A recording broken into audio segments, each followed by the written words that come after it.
Maybe. Think she's going to knock off the top 100 players in the game just to get seated in the open? Some crimes are senseless, Adam. People who commit them don't hire a hitman. The girls had some kind of relationship. Allison Hall was at the scene. That adds credibility to Kenner's statement. Ben, Mark Kenner's attorney's in your office. Thanks. What do you say we cut right to the chase?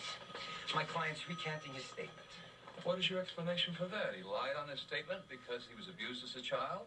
No, he's not guilty, period.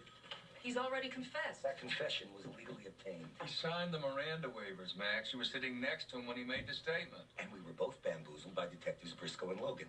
They out and out lied about the existence of incriminatory forensic evidence, i.e. the victim's blood on my client's jacket. Excuse me, but I read their report.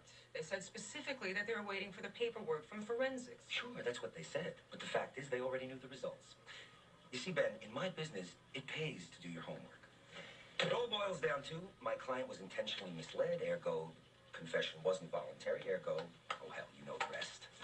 Max, the Supreme Court... Save it for Judge Lenz, tomorrow morning, 9:30 in the a.m.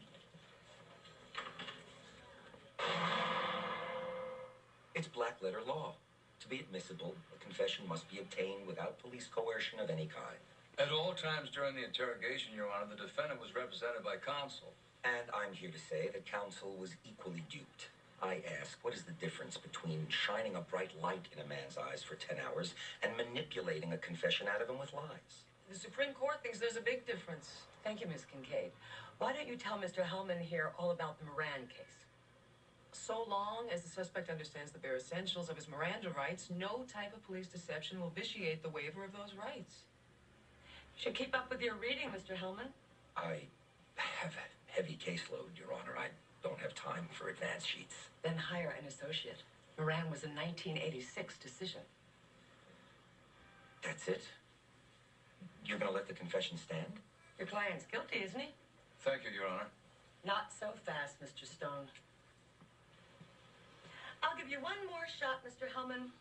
Your Fifth Amendment argument didn't work. What comes next? You want a hint? 2 words. Due process. Your Honor, Moran implied that police deception does not violate due process unless it shocks the sensibility of the court. A couple of cops faking forensic evidence. That shocks the hell out of me. The confession is out, so is anything arising therefrom. We get the only judge who actually reads Supreme Court dicta. The confession's inadmissible against Kenner. We can still use it against Allison Hall. He won't repeat it in the courtroom unless I deal him down to nothing. I'm not ready to do that. This is great. We know who did it, but we have no evidence proving it. Maybe we will if we find out why it was done. I'm lost here. You know Allison did it. What's the problem? Trying to prove it is another story, sir. Corey, can you think of any reason why she'd want to hurt you? It's not like we're in competition or anything. It doesn't make sense. She's crazy. What else is there? Your coach told the police you used to be friends. Yeah, we used to. But I told Corey to stay away from her. I was right. Corey, when you stopped being friends, was Allison angry? No, we're not enemies. I can't believe she'd do it. Look, you're a winner. She's a loser. What else is there to know? Mr. Burke, it's not that simple. It is for me, Miss Kincaid. I'm not going to let her get away with this, and I don't care how much money it takes. Dad, what's the point? The point is you're not going to play for 6 months. Oh, and then there's a trial? Well, I don't need that. I just want to forget about it. You get that woman, Mr. Stone, and you put her in jail. Come on, Corey. Allison and Corey came up to the Pee-wees together, always finishing 1-2. When Allison was 15, she demolished Corey at the finals for the National Juniors. The next year, Corey took off for fame and fortune, and Allison, well, she's not going to be in any record books. They still practice together. That was Corey's idea. She's very faithful to her friends. One of my buddies was on the cover of Tennis Digest 3 months running while I'm stuck shagging my own practice balls. I'd sure resent the hell out of it. Let's take a break. Did Allison ever say as much? Not in front of me. Corey never mentioned it.